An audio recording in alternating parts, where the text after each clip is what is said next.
Still Standing Before TET, a quiet film about those who didn't stop when the year was ending. The days before TET. As TET approaches, the city begins to change. People talk about returning, about the celebration, about new beginnings, but not everyone gets to stop. Not everyone gets to go home easily. This film is about the days before TET, and the people who are still standing inside them. Lan, the lottery ticket woman. Lan stands at the same corner every afternoon. No sign, no chair, just a thin stack of lottery tickets. She came from the Mekong Delta years ago. In Saigon, she is simply a lottery seller, but as TET gets closer, she starts counting differently. Not luck, not dreams. Bus tickets, small gifts for grandchildren, a few red envelopes, even if modest.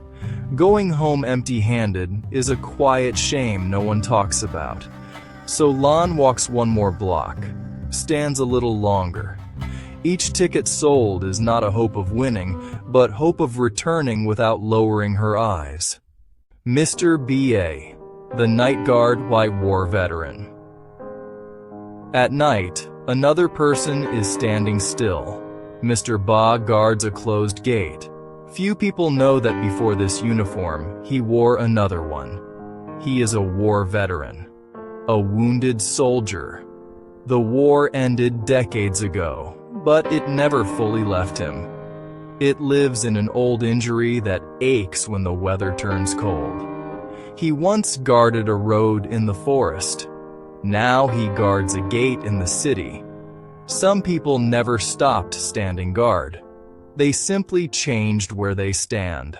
Hung, the construction worker. Hung works at an unfinished building.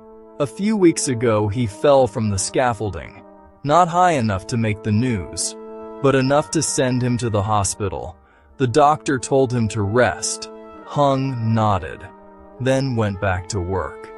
He didn't tell his wife, didn't tell his children. Back home, they are waiting for him to return for TET. Every morning, he stands up a little slower, but he still stands. Because going home standing matters more than going home early. Mrs. Huang, the market woman. At 4 in the morning, Mrs. Huang is already at the market. Her hands are cold. The vegetables still carry dew. She used to sell on the sidewalk, but at the end of the year, the city cleared the pavements. She moved into the market. Higher fees, stricter rules. Now she must record numbers, issue invoices. She doesn't complain. She just learns quietly. For her, TET is not on the table. TET is when the market closes early so she can go home and cook for her own family. Min, the motorbike rider. Min rides through the city at night. Few people know he holds a master's degree from overseas. The job hasn't come yet, so Min opened the app. He didn't tell his mother. Back home, she still believes her son works in an office. Not out of shame, but out of gratitude. After all the years she worked quietly so he could study and grow. This TET, Min only wants to bring something home. Not much, but earned.